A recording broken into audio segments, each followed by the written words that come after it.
Will you please welcome Randy Gage?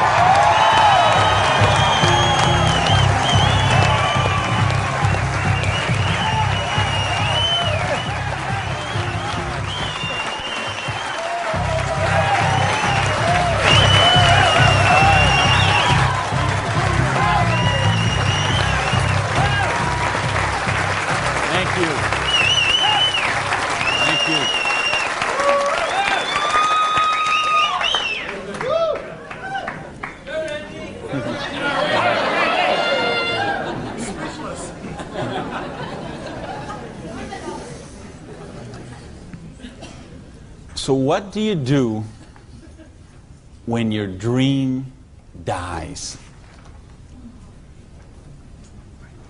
Do you sit down and cry? Do you give it up and let it die? Or do you give it one more try? Let me tell you the way it worked for me. I came to work one morning about 11 o'clock. There were two people sitting in a car waiting for me, and I got there. And see what had happened, let me tell you the preview to this. I had a restaurant, bought it with a partner of mine. We kind of bootstrapped the thing. Didn't really have enough money to start it like we should have. We tried to grow it as best we could, but we didn't pay the taxes, and we struggled by and borrowed from this account to that account and this account to that account. And eventually I bought him out, and I sent a letter to the IRS, who's the tax agency there in the States, and said, I'm the new owner here. We've had some problem with taxes. I want to make this right. Let's work out a payment plan. And I never heard anything for 3 months. So I sent a check in there. Here's a deposit, $1,000, good faith. Didn't hear anything for 3 months, so I sent another check, another letter. Never heard a thing for a couple of months until that morning. They're waiting on the car. You Mr. Gage? Yes. I'm Agent so-and-so. This is Agent so-and-so. We're here from the Internal Revenue Service. We have your letters here. We have your files here. And we know you have $15,000 in back taxes. So we need that money. There's a 100% penalty because they were not filed. So that's $30,000. And then there's the late fees and the interest payment and the this and the that. And we need $37,000 today, or we're going to seize your restaurant. So I was like, I must have left my checkbook at home, right? And so I called my lawyer, I called my accountant. They all said the same thing. There's nothing you can do, Randy. You've got to work something out with these people. And I remember hiring a consultant who used to be an IRS agent, and she negotiated with him. She called me one day and she said, Randy, we're at the end of the road. The way they keep compliance is they have to set some examples sometimes, and you had a busy delivery business and they saw those cars going all the time with the signs on them, and they need to make examples, and they just want to make you an example. And so they auctioned off the place on the courthouse steps, $500,000 a year operation. They auctioned it off for $11,000. And I couldn't beg, borrow, or steal $11,000 to get it out of hock, so that was the end of my dream.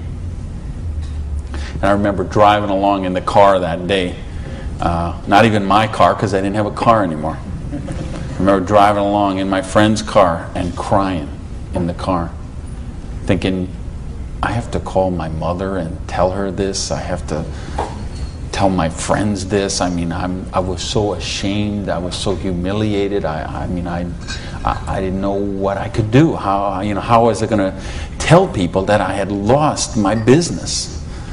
And between the $37,000 I owed those guys and then the money I owed for the vendors, whatever money I had left that day, I took and paid off the employees and said, this is the last check you're going to get, so do what you can with it. And that left me $55,000 US, $55,000 in debt. No house, no car, no credit cards, no job. And what do you do in a situation like that? Well, when you have your dream. And see, that was the biggest dream I had at that point in my life. Because as you heard from Ford, I'm a high school dropout. I started off as a dishwasher in a pancake house. And then I worked my way up to cook, and then I became a waiter, and then I was a manager trainee. And I thought, boy, if I could just be a restaurant manager, that would be, I could wear a tie, I'd go around with the coffee pot. How's your dinner this evening? Everything okay? You know, I thought, oh, this would be it. Until I got that job. And then I realized I worked 60, 70, sometimes 80 hours a week for a fixed salary. And, you know, and then I became like the problem store manager, and they sent me around to different cities whenever they had a store losing money.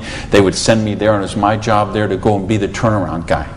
So I'd go in and work on the payroll, work on the food costs, the controllable expenses, make the thing profitable, and they'd send me somewhere else. I lived in 18 cities in 5 years. So think what kind of home life you have, what kind of friends. You don't have any friends. You don't, you know, because people stop calling you. Because every time they call you, you're always working. And you never go to the movies, and you never go to dinner, and you never go anywhere, so they just stop calling you. And your work becomes your life. And I know we got people in this room tonight and people watching on this film today who are going through the same thing. We get out of balance. We get so busy chasing our income, we forget about living life. We forget about living our dreams. So anyway, that was my dream. I thought to run a restaurant until I got it. And then I said, well, this is crazy. I'm minimum wage here. When I divide all these hours I'm working with what I'm doing, I know what I got to do. I need to own my own restaurant. That would be the dream. And that's the great American dream, of course, and back in the States, is you get your own business and you start it up. And so that's what I did. And I saved my money, and I worked hard, and I played by the rules, and I did all the stuff you're supposed to do, and I got that restaurant. Until that day when it all ended like that. And all of a sudden, where do you go when you don't have that dream anymore? And, you know, in my case, I had to back up, and I'll talk about that in a sec, but I don't want to talk about me tonight. I want to talk about you tonight. I want to talk about your dream. And I mean the big dreams, the bold, daring, imaginative ones you had. The ones you had when you were 15 years old, and 18 years old, and 20 years old. Because you know what I see people give up on their dreams. And it seems the older we get, the more we give up on our dreams. And you know, talk to any kid who's 15 years old, and they know they're going to have a great car when they grow up, and a great house, and a great job, and a wonderful spouse, and they're going to be rich, and they're going to be successful, and they're going to be an astronaut, or a football star, or a rock star, or whatever, right? There's no limits to what they can dream. And what happens along the way? They get out, they go to school, they get out as 22, 23 years old, all of a sudden they take a job they don't really want. It's not their dream job, but they figure it'll do for right now. And then maybe they find out about another job, and that's not their dream job, but it's a little more money than the last one. And they meet someone along the way, and all of a sudden there's two, and then there's a little baby on the way, and there's another baby, and then there's diapers and formula and braces and all of those kind of things. And all of a sudden they take another job that's 500 miles away, but again, it pays a few $1,000s more a year, so they take that job. And all of a sudden you're 35 years old, you're 45 years old, you're 55 years old, and you forgot about your dreams. That's what tonight is about. I know you heard it's a business opportunity. Nah, it's a dream opportunity. How to get your dreams back. I know this because I like sports cars. Some of you all know me. You know I got a car thing going on. And it's funny, I'll be sitting at the light in one of my Vipers, let's say, and some car will pull up next, and there'll be a guy driving there, and he's got his 2-3 kids in there in the back, and they'll roll down the window, "Hey, Mr. Viper, man, cool car, man, and, you know, rev the engine up. I can't wait. When I grow up, I'm going to get a Viper." And kids say that to me all the time. "I grow up, I'm going to get a Viper." Now, Dad doesn't say that. He's just sitting there behind the wheel, because see, Dad's already grown up. And he figured out he ain't getting the Viper. He's got the minivan. Right? What happened along the way? You know, because, and it's funny, every year they publish the list of the most popular cars.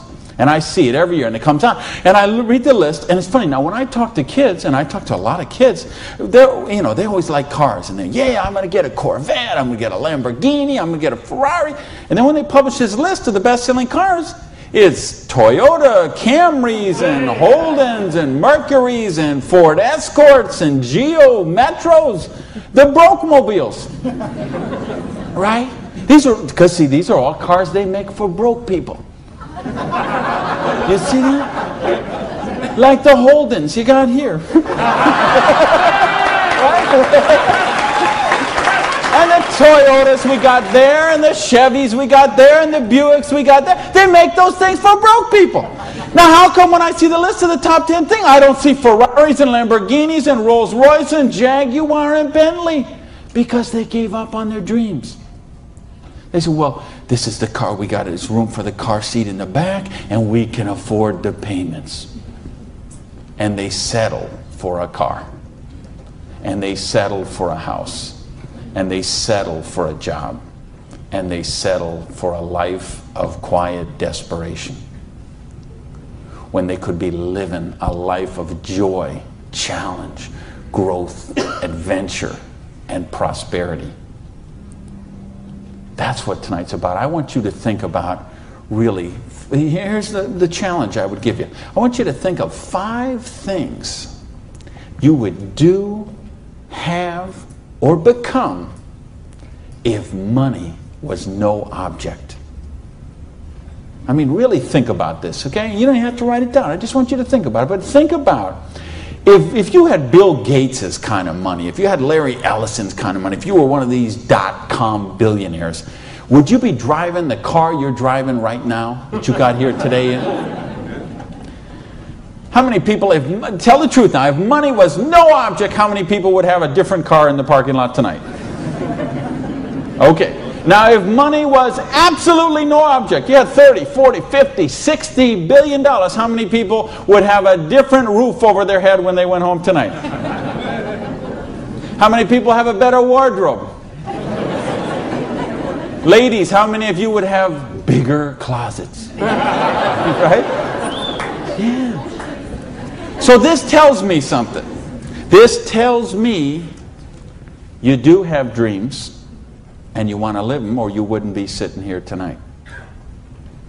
See, most of Australia tonight, most of New Zealand tonight, most of the United States, UK, everywhere where they're watching this video, most people aren't gathered like this. Most people are sitting on a recliner, rubbing the hair off the back of their head, drinking rancid fermented hops, watching the Idiot Box.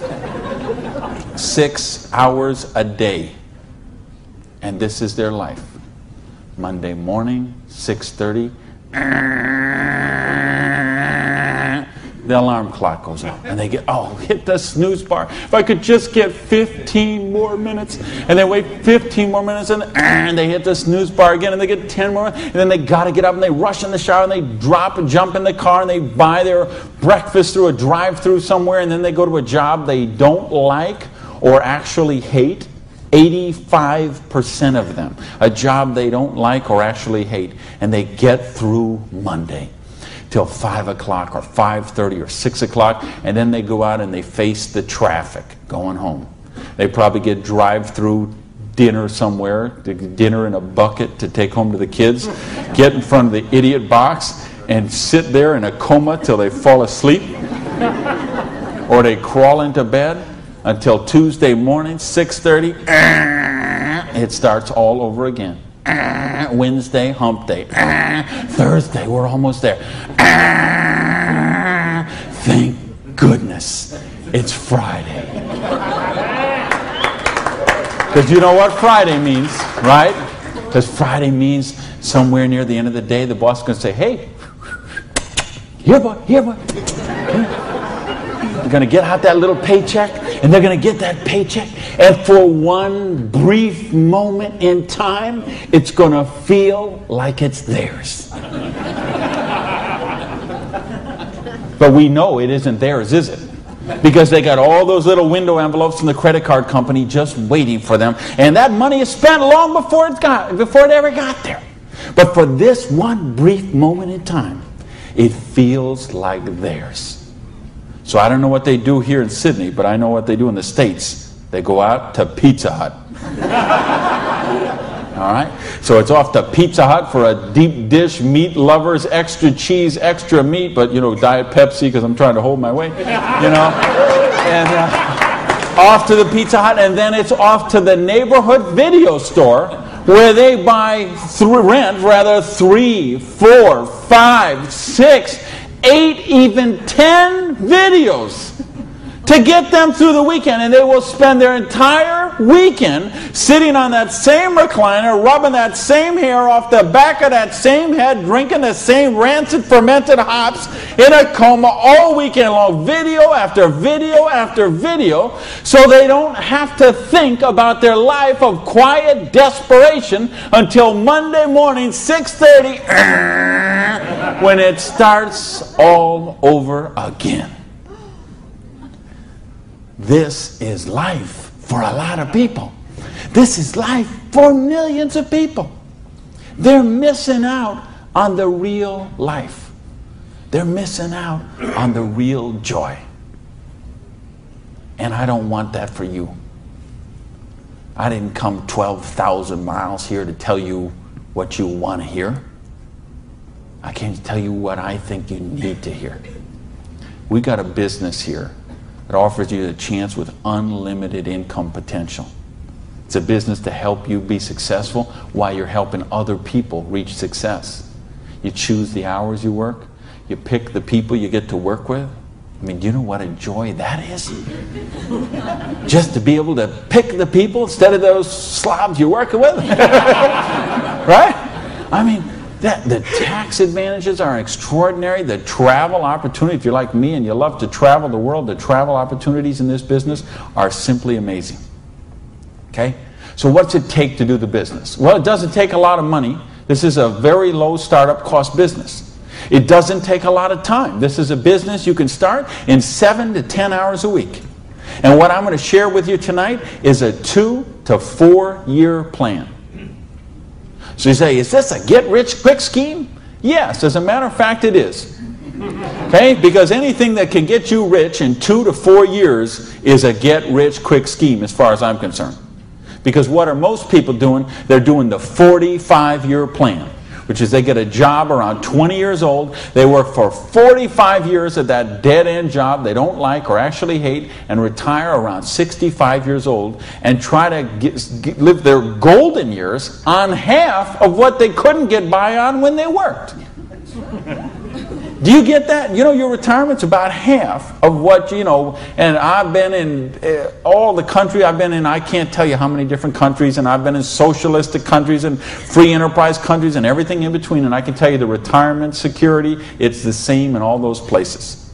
Your golden years, if you're counting on the government to take care of you, if you're counting on pensions to take care of you, you're looking at living your golden years on 50% of what you can't get by on right now. So if your idea of your golden years is walking your poodle around the block, good luck to you. But if you think you're going to travel the world and go see your grandkids and live a wonderful life, a leisure, you better take a very good look at what we've got to show you tonight. Because you've got to control your own destiny. You've got to control your own income. You've got to control your own retirement security. And that's one of the biggest benefits of this business. So it's a 2 to 4 year plan, takes 7 to 10 hours a week. It doesn't take a lot of money. So what does it take? It takes the dream. Because if you don't have the dream, you'll never find the 7 to 10 hours a week. I can guarantee you that. You're busy. We're all busy. You're working, you're picking up the dry cleaning, you're making dinner, you're taking the kids to football practice, you're paying the bills, you got to sleep, you got to eat, all this. You're using 24 hours of every day already. So what's got to give? You've got to find a dream, something that will take you to this frame of mind where you will change the way you live, you will change the daily actions you take, and you will change your mindset for a 2 to 4 year period. So that alarm clock will go off at 6:30 in the morning. You'll get up, you'll have your breakfast, you go to work, you'll work 8 or 9 hours at your job, you'll get out of the job, you'll run somewhere, grab a bite to eat, and go somewhere and work for another 3 hours in the evening. When you could be home watching TV, when you could be with your kids, when you could be with your family, when you could be watching a football game or something else. But you will make a sacrifice. You will say, I will find the 7 to 10 hours a week for 2 to 4 years to build my freedom, to build my security, to build my independence. And don't tell me, ladies, well, I can't do that because of my kids. Let me tell you what I say to that. Don't use your kids as an excuse not to do the business. Use your kids as the reason to do the business. So you can raise your own kids instead of paying someone else to raise them for you. You know, I mean, people drop their kids off at a daycare center at 7:30 in the morning and pick them up at 5 o'clock at night. Those poor kids couldn't pick their mother out of a police lineup.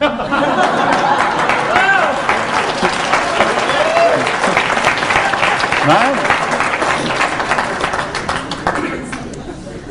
Don't use your religion as an excuse. Let me tell you, I missed a lot of church for a couple of years while I built my business. I was doing meetings on Wednesday nights instead of going to church on Wednesday night. Some Sundays I was in a different city working with a long-distance line instead of being at church. But you know what happened? I tithe 10% of every penny I make to my church. And I make a lot of pennies these days. Okay, some Sundays, we seat 800 in my church. You know, some Sundays, they put that basket around and it starts here and it goes all the way down the aisles, all that just like that. And you know, sometimes the check that I put in there equals the checks of 799 other people all added together. That's what missing a few days of church did for me. Gave me time to serve on the board of the church, 2 years as the president, a couple years more as the Blue Ribbon Committee. I've been able to contribute to the church. I've been able to teach a class on prosperity on that. See, I couldn't do that when I was broke. Do you really get that? You can't do these kind of things when you're broke. You can't help your kids when you're broke. When you're so busy trying to pay the bills, you're so busy trying to cover the mortgage, you're so busy trying to pay the rent, you can't live life. And that's not the way life is meant to be lived. I came here because I want you to have an amazing life like I have. And believe me, I have an amazing life. I live in my dream home. I live on the ocean, okay? I go to bed every night, I hear those waves crashing on the shore. I wake up, I go down, and I got a beautiful car to get into. I have beautiful people in my life.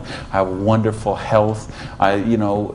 Everything is, I make more money every year than I did the year before.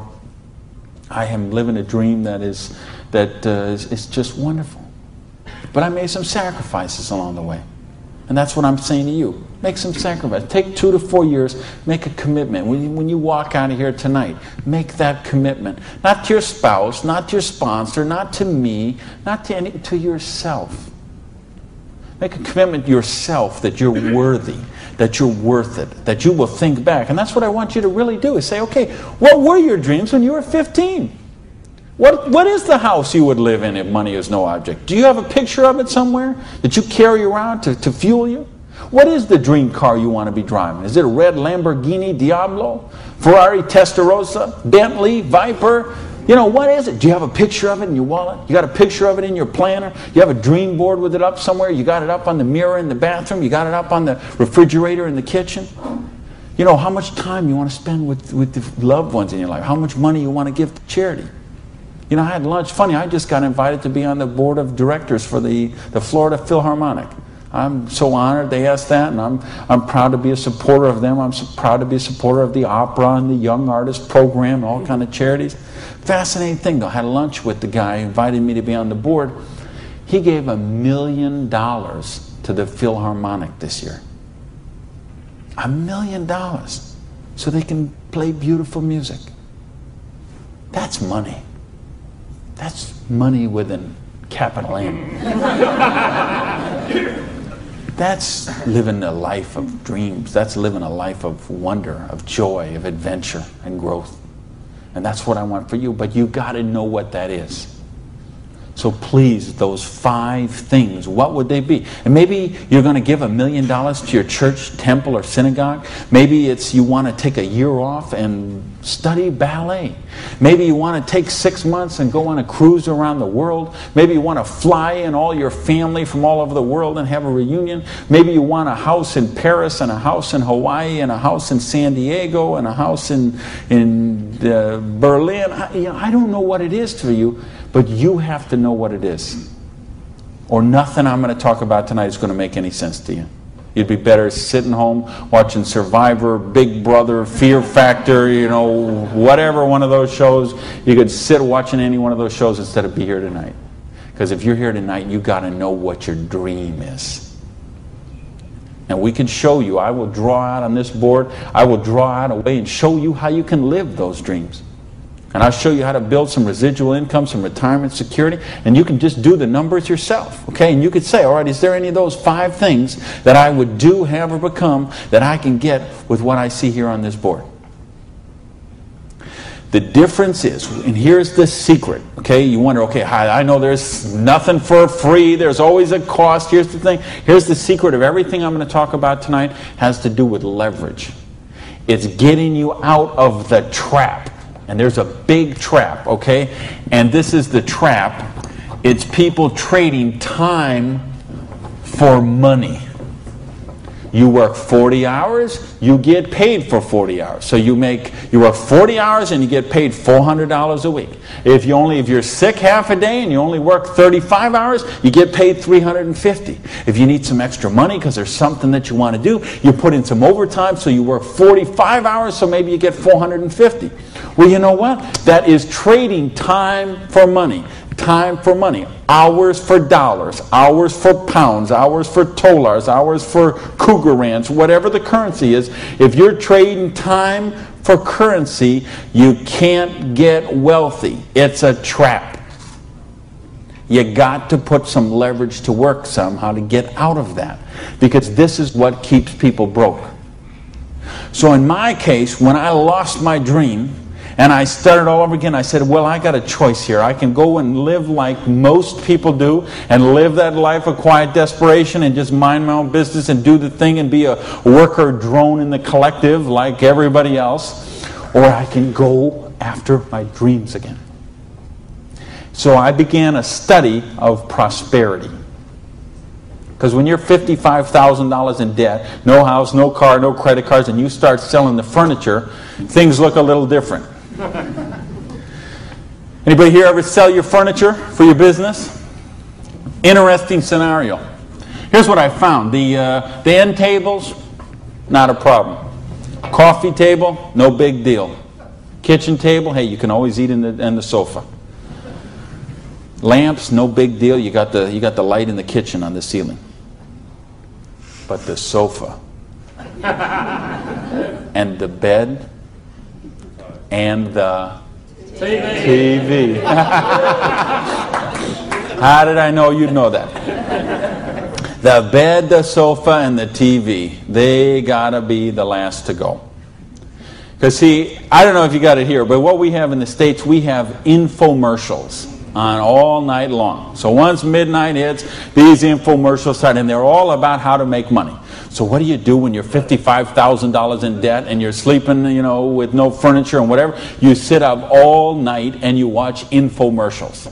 And then you sleep all day and you're so depressed, and you get up and you read the one ads and you think you don't even have bus fare to go to the job interview, and you think how miserable your life is, and you eat macaroni and cheese 3 times a day, which is what I did for weeks and weeks and weeks. So I'd get up, sleep, mope around, eat my macaroni and cheese, and then midnight would start the infomercials. And I remember we had a Vietnamese guy named Tom Vu. I don't know if you ever saw that here, this infomercial. He had one of those courses on how to buy real estate, no money down. So one night, it's 3 a.m., I'm sitting on the sofa. Tom Vu comes on. He says, "You, sitting on the sofa! You, it's 3 a.m. Now I know he's really worried, because it's 3 a.m. I'm sitting on the sofa. He said, "You sitting on the sofa at 3 a.m. Your wife's asleep. Your baby's asleep. You are a loser. Nobody nobody cares about you. You a loser. If you don't buy my program, you deserve to be broke.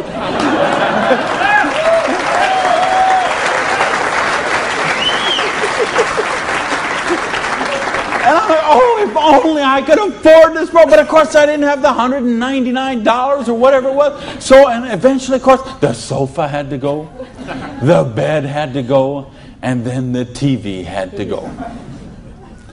And then something else had to go. And that was my mindset. My victim, loser, woe is me, oh, the circumstances are against me. That mindset had to go. And I had to say, okay, I am sick and tired of being sick and tired. I am sick of being broke. I am sick of being sick. I am sick of being stupid. I'm sick. The truth is I wasn't even broke, okay? Because I would have needed $55,000 to qualify for broke. Okay? I would have been happy to be broke at that point in my life. Okay? At that point, I would have been happy to have an alarm clock going off at 6:30 waking me up. Now, is that the dumbest invention you ever heard, though? An alarm clock? You're supposed to wake up when you finish sleeping.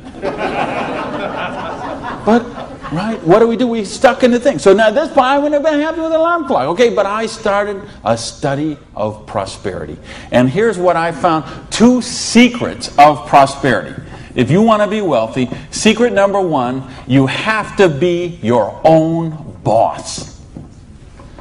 You ain't going to get rich working for other people. You know, if you've got to get a job as president of Disney Studios or, IBM calls you up and wants you to be the vice president of operations, maybe you're going to make a lot of money. All I know is those people weren't calling me, okay? And they may not be calling you, okay? So if those people ain't calling you, you want to get wealthy, you got to be your own boss. Because let me tell you a secret. I don't care how nice your boss is. I don't care how much your boss loves you and wants to help you. The truth is they have to buy you at wholesale and sell you at retail. Otherwise, they don't make money and they don't stay in business. So the only way they make money off you is to buy you at wholesale and sell you at retail. So if you want to make money, you got to be able to get up in the morning, look in the mirror, and know that you're talking to the boss. And issue number 2, and this is the most important thing, which we mentioned, you've got to employ the concept of leverage. And this is something, J. Paul Getty, who was one of the wealthiest people the world ever known, he understood this. And he was quoted oftentimes, this is probably his most famous quote, when he said, I would rather have 1% of the efforts of 100 people than 100% of my own efforts. Because he understood the concept of leverage. And he became one of the wealthiest people the world has ever known.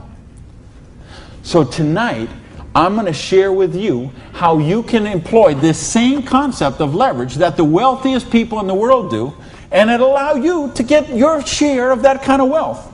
And I'm happy to say, I'm one of the wealthiest people in the world. You know that?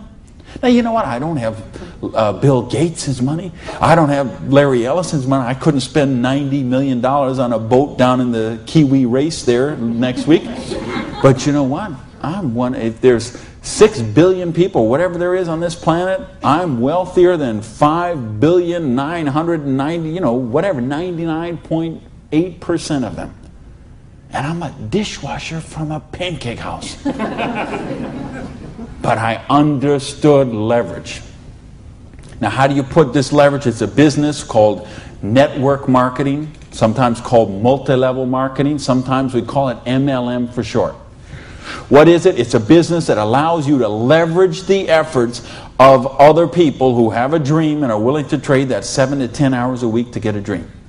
So you're going to introduce them to the business. You're going to teach them a duplicatable system that they could follow and duplicate the same results with people that they're going to introduce to the business and create this system that everybody can follow, and everybody will get a nice chunk of the organization that is built.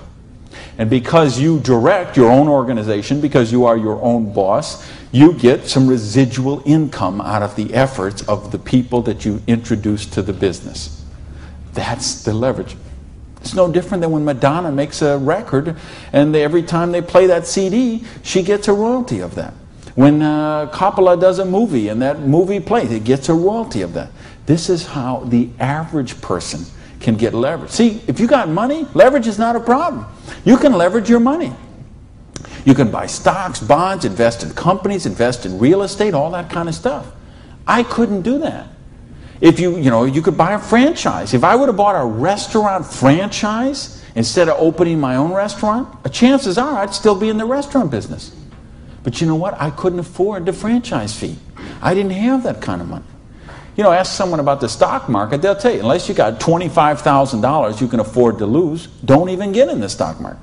Well, I didn't have $25,000 I could afford to lose. I didn't have $25 I could afford to lose. So I didn't have the money to leverage. And if you got a couple $100,000, couple million you can leverage, hey, maybe you don't even need to be here tonight. But I'm speaking to the rest of you who don't have that kind of money. And the rest of you who used to have that kind of money till the stock market tanked, and now your retirement fund is 40% of what it was 2 years ago. Okay, let's talk about how you build your security. Well, so what is network marketing? It's just a new paradigm in distribution. Been around for over 50 years now. And it is, why I say it's a new paradigm in distribution is because it's changing the way we get products and services to the consumer.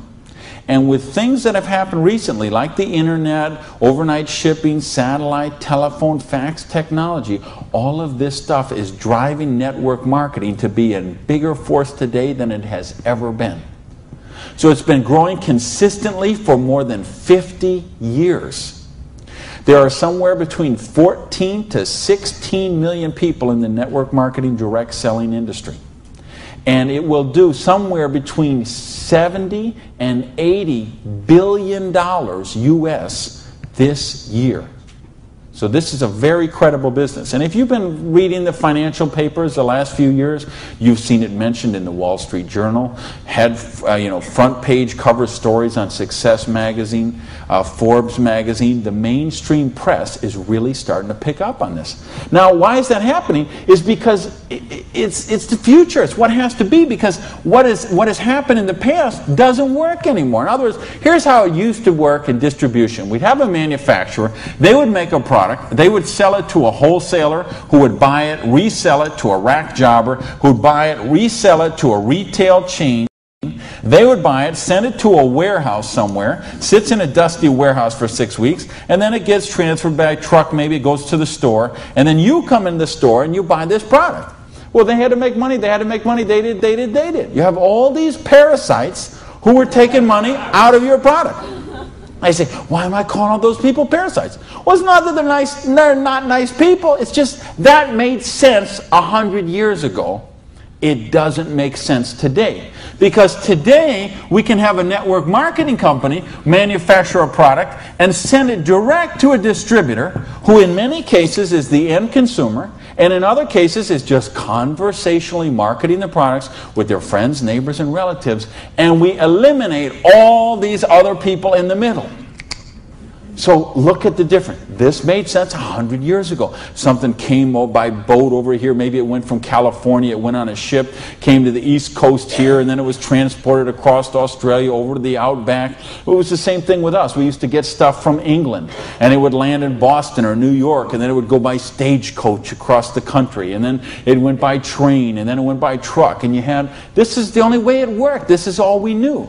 Then we got fax machines, we got the internet, we got Federal Express, UPS, overnight delivery, we got 800 telephone numbers, we got fax machines. All of a sudden, this doesn't work anymore. It's a broken model. Why do you think so many businesses have been in bankruptcy in the last 5 years? And I mean big name, 100, 200-year-old companies, retailing giants like Macy and Stalwart said that, we would think have been around forever. They went into bankruptcy court. Why? Because they have a broken distribution model. This is the model of today. This is the model of the future. And with what we're doing now with internet and 800 numbers and ordering, this is going to get just bigger and bigger and bigger. So what this does is this allows you an opportunity to participate on a new paradigm in distribution. I want you to think when fortunes were made. They're made in revolutions. The agricultural revolution made a bunch of rich landowners. The industrial revolution made a bunch of rich factory owners and business owners. If you think of Carnegie, the steel, the Amoco people, the Standard Oil people, the Henry Ford and the Chryslers, and think of all the old money today. It all came from the families we know today. It came from the Industrial Revolution. So now we have the distribution revolution.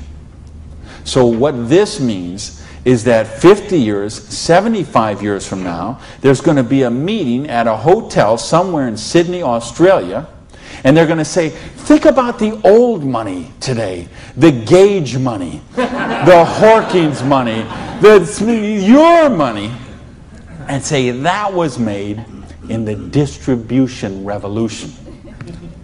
Because they saw the power of the internet, overnight shipping, fax machines, 800 number, and how to put all this together into the new paradigm of distribution. This is what we're in right now. And I believe the next 2 years is going to be the biggest years of growth in the history of the industry. And you could be a part of it. Well, your income 40 years from now is going to be precedent on what you do for the next 2 years. Now notice, we have all this money that got wasted before. Where did it go? Well, there's two places it goes. Number one, it goes to product research and development. And I'm going to talk about that in just a little bit. And the other place it goes is right here to you, the distributor. The people who actually get involved with the business. All this money that you... Because see, sometimes you could go to the store, you could buy a box of cereal for $3.50. The actual cereal, the cost of that cereal might be 40 cents, 35 cents. What is all the rest of that money? It's all this wasted layers of distribution. So see, that isn't necessary anymore. So that money gets freed up, and because you are a pioneer of the industry, because you are somebody with a vision and a dream, and you're willing to trade the 7 to 10 hours a week to get the dream, you are going to cash in about that. I want to sketch out how the business really works, so you get an idea how the money takes place and how you can participate in that. I guess, is this? I think this is, I found the secret.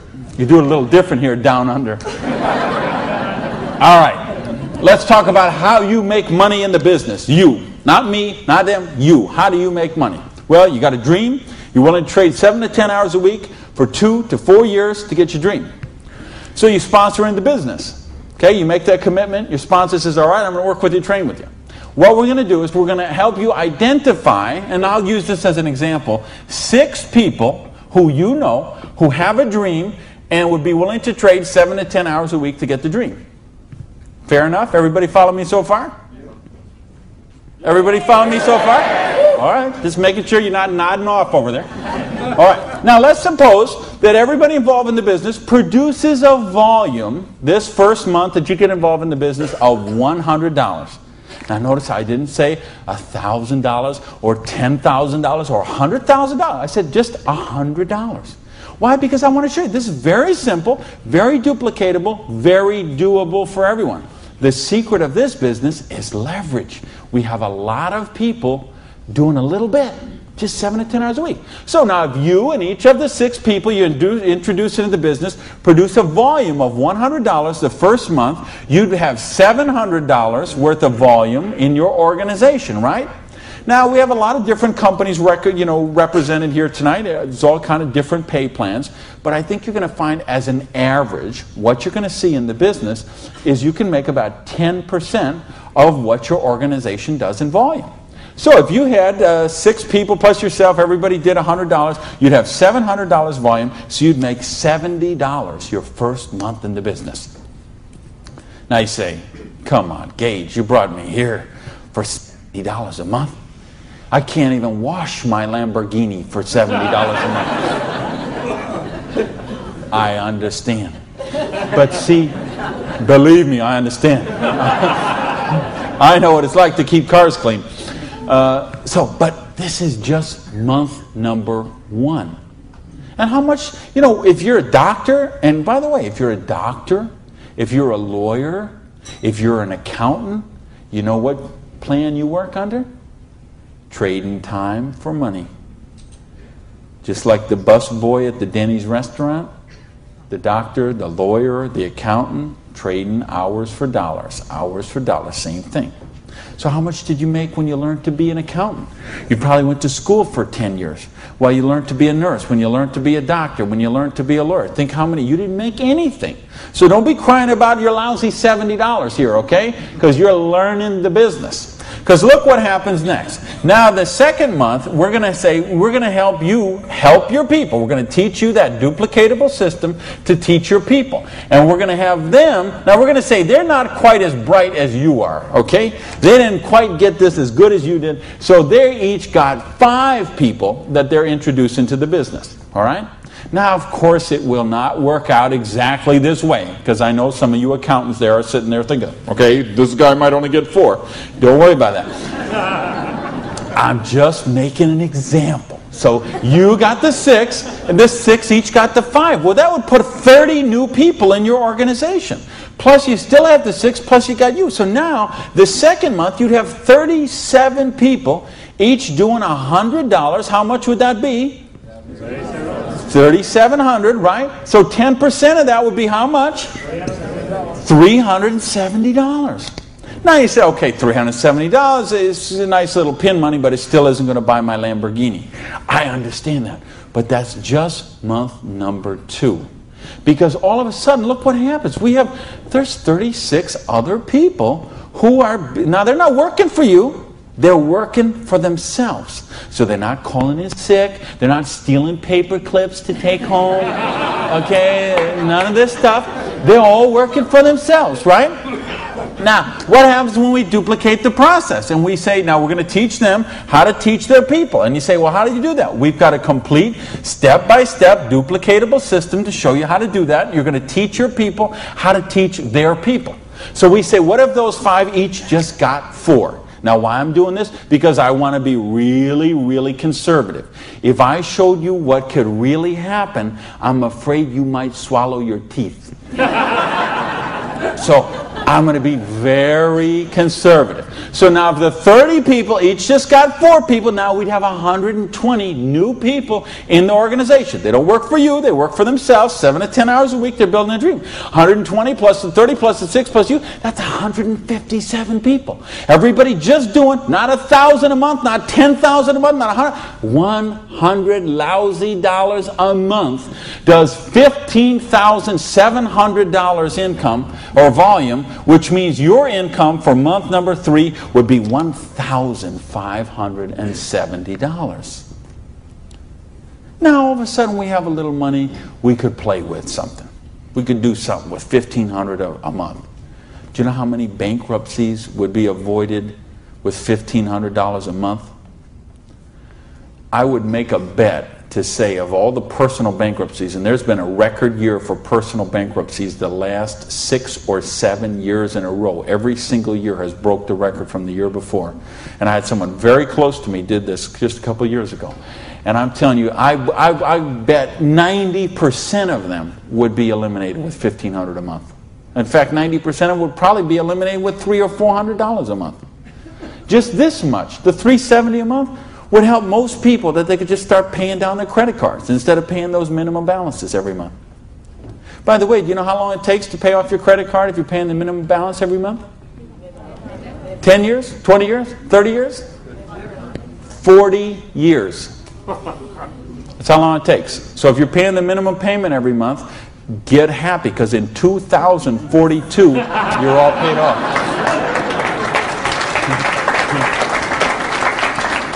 All right, now we're going to go down one more level. Now we're going to say, what if the 4 people each just work with 3 people? Now again, everybody's not going to do it this way. Some are going to do it more, some are going to do it less, but I just want you to see how it works. Now the 120 people each do 3 people. That give us 360 people, plus the 120, plus the 30, plus the 6. This comes to how many? Somebody help me. I'm a high school dropout. 500 and something. 517, is that right?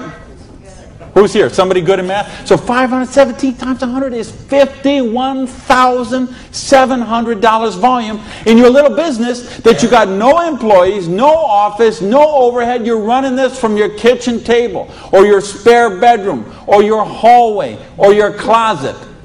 And you're doing $50,000 volume a month. Do you understand? We can leave this hotel. We can go down the street, Elizabeth Street. We can go onto Oxford Street. We can go to Liverpool. And we can find shop after shop, beauty salon after beauty salon, store after store, dry cleaner that are not doing $50,000 volume a month. And you're doing it out of a part-time business 7 to 10 hours a week. Why? Because you're using leverage. Do you get this? Yes! Because, I mean, do you really get this? Yes! Because, let me tell you a secret. If you get this, you're not going to sleep very well tonight. Believe me, I have spent many a night just laying on the pillow, looking at the ceiling and seeing 6 get the 5, get the 4, get the 3. Okay? If you understand this, now we're talking $5,170 a month. Now, you know what? I did that in 4 months. It said 1, 2, 3. What if you didn't do that in 4 months? What if it took you 6 months? What if it took you 10 months? What if it took you 2 years? I told you it's a 2 to 4 year plan. Okay? And I know what some of you are thinking. All right, but what about if this guy here drops out? We got it handled. Okay? We have a thing called dynamic compression, and so we know when someone drops out, we eliminate their volume, we move up the next qualified person, and the whole organization moves up. So we got that covered too. Okay? So, but what if you didn't do this in 6 months? What if you didn't do it in 10 months? What if it took you 2 years? Would it be worth trading 7 to 10 hours a week for 2 years to have an extra $5,170 a month? Yes or no?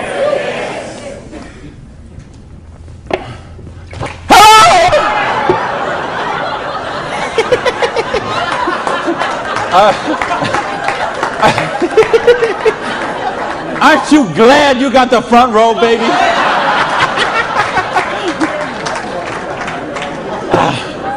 Now, let me get some more water here. And let me ask the question again. Would it be worth trading 7 to 10 hours a week for 2 to 4 years to get an extra $5,170 a month? Yes! All right. Thank you. That's a little better. That's what I'm talking about. When you get this, when you really get this, you're not going to sleep tonight. Because you see how a dishwasher from a pancake house could become a multimillionaire. You see how a farmer's wife from Utah could make $80,000 US a month. You see how a woman with 2 kids and an abusive husband could leave her husband and become a multimillionaire.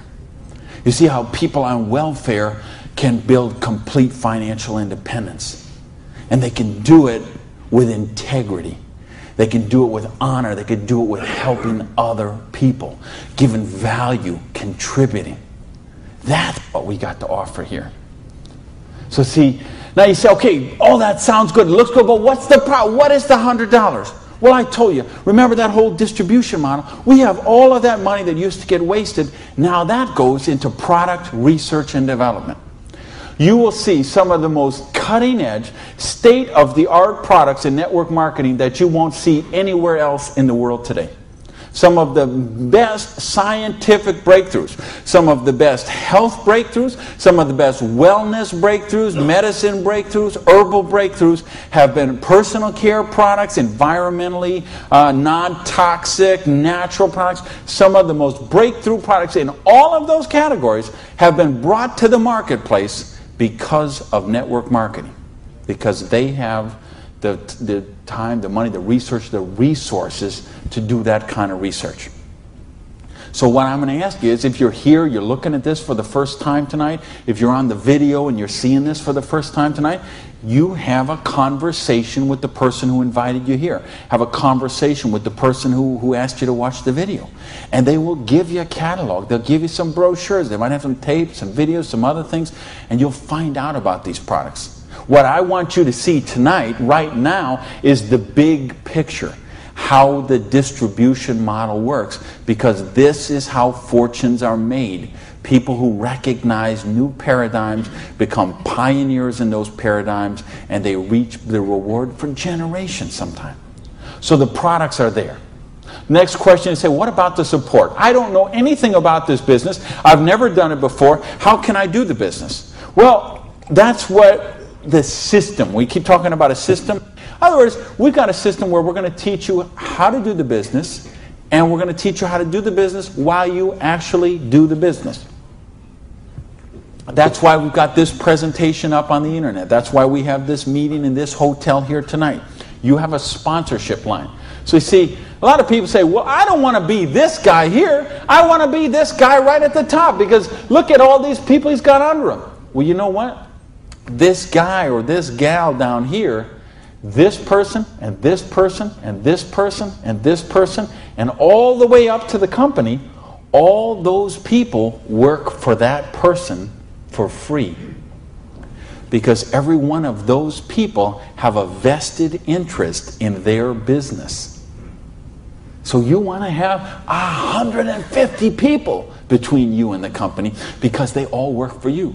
So they will go with you, and they will do 2-on-1s with you. They will go to your prospects and sit down at a coffee shop and bring a notepad and explain the business to them. They'll conduct meetings like this where you can bring your people and let them see what the business is about. They'll bring in speakers from all over the country and sometimes all over the world, so your prospects can see and meet and learn from some of the most successful people in the business. There's conference calls, there's monthly newsletters, there's regional trainings, there's company conventions, there's audios and videos and brochures and booklets and catalogs. There is just hundreds of little tiny things that are all designed for one particular goal in mind: to make you successful. See, you are in business for yourself, but you're not in business by yourself, because you have that whole support network of people to help you build the business.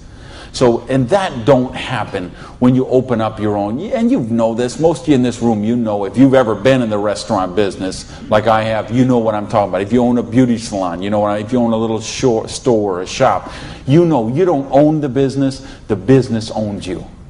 And you know if you work for someone else, you're never going to get wealthy that way. So what we've got tonight is a model that lets you work for yourself, but not by yourself, and it gives you the option to build your future. Now, I want to give you 3 options. If you're thinking about the business, I want to suggest 3 things to you. Option number 1 is you say to me, you know what, Randy, that sounds good, it looks good, but you know what, I'm one of the 1/1%. I love my job, and I get paid exactly what I'm worth. Well, you know what? If that's you, I don't know how you still made it this far in the room tonight, but if you did, thanks for staying. And then we'd love to have you as a customer, okay? And what I'd ask you to do is to talk to the person who invited you tonight and ask them about the preferred customer program. Because I told you, we've got some of the most cutting-edge, state-of-the-art products that you're going to find anywhere. And the difference is, if someone in this room or someone who asked you to watch this video told you about them, they will become your personal customer service representative. So you're not calling some 800 line that you never met, or sending things off and going into a store and standing around for 20 minutes trying to get someone to wait on you. You're going to have the personal attention of somebody who knows you and cares about you and will look after your needs personally. Now, option number 2 is what we call the small business. You say, you know what, Randy, this sounds good. I like the idea of being my own boss, and I like the idea, or maybe you're looking at a nutrition company and you say, well, I'm a chiropractor, a massage therapist, an iridologist, or physical therapist, and I want to sell this stuff to my clients. Or maybe you're being presented to a personal products company and you own a spa or a gym or salon and you think you could sell them there. Or maybe it's a cleaning product stuff and you've got a cleaning service and you could sell them to your clients.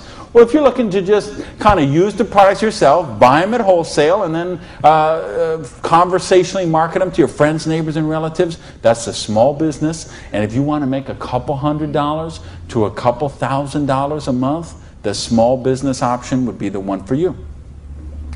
Now, there's one more option, and that's the big business option. Okay? And that's the stuff that we're talking about right now. Meaning, you're not looking just to retail a couple products to a friend. You want to build complete financial independence. You got a dream. You're willing to trade that 7 to 10 hours a week to get the dream, and you're willing to do a 2 to 4 year plan, and you want to work to build that dream. You want to build an organization like this. That's the big business option. If you're looking for financial independence, then that's the option for you. Now let's bring this all together. I told you what happened when my parade got rained on. My dream looked like it was going to die, and I drove around in that car. I remember crying in that car and thinking, having to call my family and call my friends. And that it just took so much out of me. And I'll tell you what I did. I went in, and here I was. I had owned a restaurant. I'd owned 2 restaurants in my life. I had been a restaurant manager for years. I went and found a restaurant in South Miami, a little diner that was open for breakfast and lunch only, way in the Southwest where I didn't know anyone, and I got a job as a breakfast cook, flipping eggs. For 2 reasons. Number one is they would pay me cash every week. They would cash my paycheck, give me the cash, because I didn't have a bank account, because if I had a bank account, the tax people were going to seize it. So I needed someone who would pay me cash, and I needed to go get a job and just make some money to buy macaroni and cheese. And I had to lick my wounds. I had to take a couple of months and just regroup. I had lost my self-esteem. I had lost my drive. I had lost so much that I just didn't even know where to go. So I needed that time to do that. And so I got up every morning at 5 o'clock in the morning and took a bus down to South Miami to be there by 6 o'clock, 6:15, and flipped eggs every day till 2:30. And I did that all week long. And I did that for months to kind of just get my sanity back, get my esteem back. And then I went back to this business. And see, I didn't have the money to get back in the business because I still owed tens of thousands of dollars. But I had been in the business once. I had made some money. That's where I got the money to buy the restaurant initially. And what had happened, I'd been with a new company. It was not a stable company. I got some money. I bought my restaurant. That company went out of business. Well, then I was in the restaurant and working 80 hours a week, and then it just, that's what happened. So now, owing $50,000, I knew I was never going to pay this off flipping eggs, and I knew I was never going to pay it off even if I got a job as a restaurant manager. I mean, do you know how long I'd have to work as a restaurant manager before I could make $55,000 and pay it off? And I owed even more then because I borrowed a bunch of money just to live. So I said, I've got to get in this business. So I went to someone I knew in the business who knew me from before, and I said, you know me, you know that I can work, I have a dream. I don't have enough money to get in the business. I needed about $600 to start that business. Rob, he lent me that $600. And you know what? Best decision he ever made. So I went out, and I didn't do this business 7 to 10 hours a week. I did this business 7 to 10 hours a day. I sponsored 9 people the first month of the business, okay? I didn't do 6. For those of you who say, well, it doesn't work this way, you're right. It didn't. I sponsored 9, okay? And at the end of the month, I had 60 people in the business, month number 1. Month number 2, I sponsored 2 more people, so that's a total of 11. I had about 130 people in my organization at the end of month number 2. Month number 3, I didn't sponsor anybody. Okay, I just worked with the 11 that I had sponsored in the first 2 months. The organization went from about 120 people to 360 people. And month number 4, I sponsored a couple more people in the business, and the organization was bigger than this one right here in the 4th month of the business. Now, it wasn't 6 months, wasn't 10 months, wasn't 2 years, wasn't 10 years. It was 4 months. And I made easily double that money. What you see on the board, I made that in my 4th month of the business. Now, how did I do that? I needed to and wanted to very badly. I was hungry. I had a dream, and I was sick of being broke. And that's what I want you to get out of this is, do you understand? This is how it goes. There's no limit here. You could sponsor 7. You could sponsor 8. You could sponsor 9. You could build this whole organization, build yourself up to get $50,000 or $60,000 a year residual income, and then you could go out and you could sponsor 5 more people and start the whole process all over again, the same exact thing. And you could have 100,000 residual going. And you could start with 5 more and you could have 150,000 residual going. And if you put 5 people a year in, and it's very simple, put 5 serious people in the first year. Put 5 serious people in the second year. Put 5 serious people in the third year, and you will be making a fortune. Put 5 serious people in the fourth year, you'll have a business worth at least $1 million, I project. Put 5 more the next year, and you're going to have a business worth a couple $1 million in 5 years. Why? Because we got residual income here. You're building leverage. You're getting this going. And that's what I want you to get.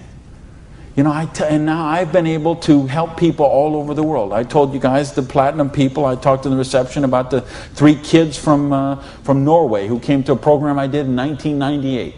And they're all multimillionaires now, all 3 of them. Number 1, number 2, number 3 payout in their company. I think of you guys right here in the front row and what you've done the last couple of years. And you know the people I had in London, those people there, what they're doing there. I've got people all over the world. Just, they got a dream. They're willing to trade it. We give them a system to follow, and they're living their dreams. I think of a lady named Mary in Colorado. Lady I mentioned earlier. 2 kids. She's sleeping in her friend's basement because she's on welfare. Divorced, no husband anymore, no one to help pay for her kids. So she was on welfare. And along the way, she got attracted to the business. Along the way, I was able to touch her and touch her life, show her some things, how to follow a duplicatable system. She built an organization making $30,000 US a month. Now, you know, the $30,000 US a month, I'm okay with that because you can get by on that. Okay. I couldn't get by on that, but I know a lot of people could get by on that. But you know what? It's not the $30,000 that gets me so excited about what Mary did. It's what Mary did. It's the example she does for her 2 kids. Okay? It isn't just the money. It's what, I mean, do you know what that means to those kids? To see this woman who was on welfare and just desolate and nowhere to turn, and you meet her today and she is so well dressed and positive in her esteem, and she's so confident, and she is modeling this behavior and setting such an example for her kids. This is how you raise good kids. Is you show them how to be successful yourself. You don't tell them grow up and get an education, grow up and be successful, grow up and make money. You model the behavior for them.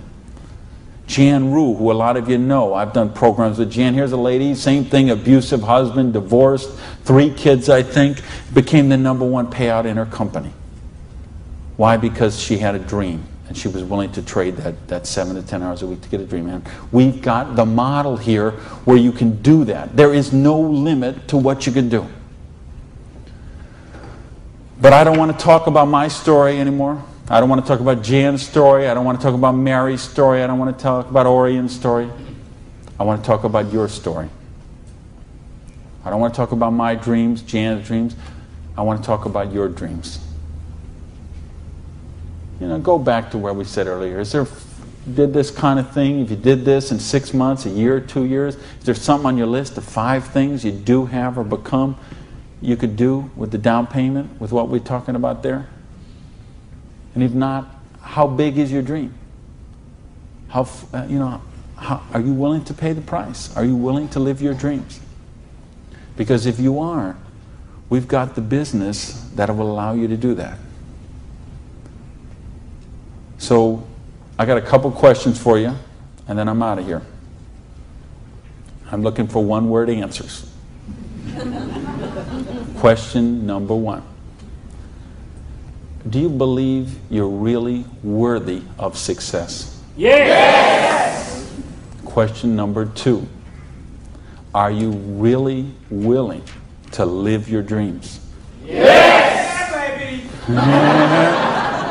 And question number 3, the last question, and I'm looking for a 1-word answer once again, and you better blow the roof off this joint, because that's it, and I'm out of here. Because all of this, all of these numbers, all these things, it all goes back to this one circle. These are not circles. Every one of these represents a person, and this circle right here represents you. And this thing only works if you believe in you.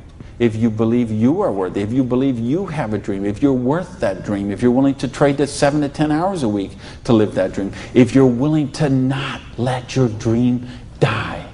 You're not willing to sit down and cry, even if you have to sit down. I had to sit down and cry. But you're not willing to give up and let it die. You promise yourself, you make yourself, you commit yourself to give it one more try. So the last question I'm asking you is based on everything we've talked about tonight, everything you know about this business now, everything you know about the person who invited you, everything you know about you and what you are and what your dreams are. I need to know, are you willing to give it one more try? Yeah! Thank you. Good night, everybody.